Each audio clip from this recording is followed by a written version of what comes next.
ظلم اور جبر کی یہ ریت چلے گی. میں وقت کی عبرت قدر میں کھڑی ہو کر چاروں طرف دار رسم کی آزمائش دیکھ رہی ہوں. نہ ابتدا کی خبر ہے نہ انتہا. کوئی مار رہا ہے تو کوئی مر رہا ہے. میں آج سے 200 سال قبل تاریخ پر نظر دراتی ہوں. ہر طرف ظلم و ستم کا ماحول، طاقتور کمزوروں پر حاوی، لاقانونیت کی انتہا اور گزرتا دن ظلم برداشت کرنے والے دم توڑتے ہیں. کیا چاہوں بارہ ربیع الاول یوسف محبوب خدا کی آمد کی خبر لاتی حمل لرز سرکتا ظلمت کا آتش پتا بجھتا ہے فضا گونجتی. خدا سب دیکھتا. کوئی مار رہا ہے تو کوئی مر رہا ہے.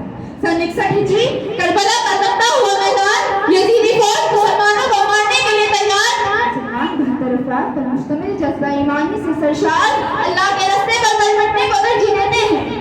یزید کی ظاہری جیت، لیکن خدا غافل نہیں، سب دیکھ رہا ہے. وقت بدلتا ہے. دربار یزید میں جناب بی زینب پر ضرورتمندانہ خطبہ یزید کی یزیدیت کو الگوار کر مسلمانوں کو ملک کی فتح دلا کر بتاتا ہے تم رات کی سیاہی میں مجھے قتل کرو، تم نے صبح کے اجالے کی سرخی میں ملو.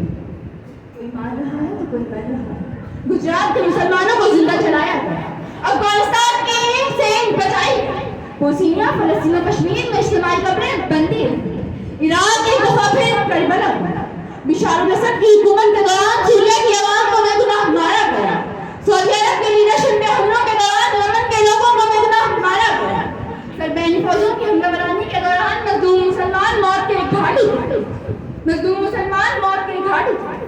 حالیہ دہائیوں میں بہت زیادہ توجہ کا مرکز راونڈا کی نسل کشی، جہاں فرانسیسی حکومت کے 100 دن کے حملوں کے بعد 8 لاکھ سے زائد بے رسول لوگوں کی موت ہوئی.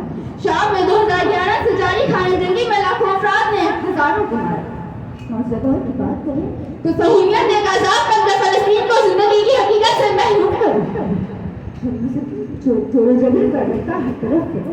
لیکن جناب والا، اس دنیا کو بنانے والے خدا واحد نے تمام نوع انسانی کے حساب کے لیے قیامت کے دن کو مقرر کر کے بتایا.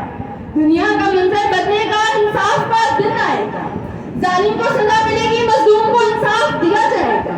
خدا کا نظریہ یہی ہے، سب کچھ واضح ہوگا. قیامت کے دن ہر ایک کا حساب دیا جائے گا، کیونکہ خدا غافل نہیں، سب دیکھ رہا ہے.